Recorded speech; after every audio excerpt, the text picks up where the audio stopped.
Okay, so we're going to look at factorizing using the common factor method, and we have two terms in this expression, 6a squared b minus 9ab squared.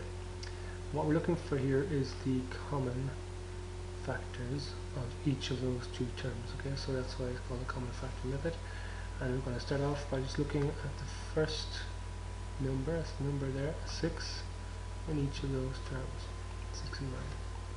Okay, so the common factor of 6 and 9 obviously you know is that's going to be 3. So that's 3.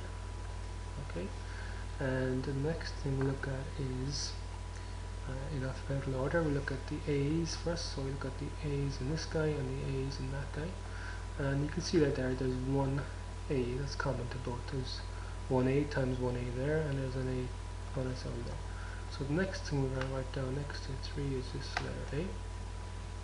Okay, and then we move on to the last letter, which in this example is B.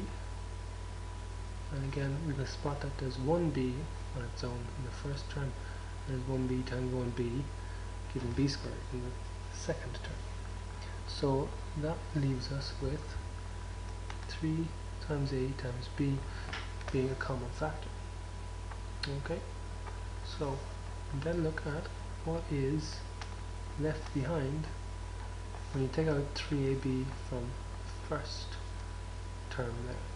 Okay, so when you look at the first term in that expression, we see that 3 goes into 6 twice, A goes into A squared just A times, and B goes into B once.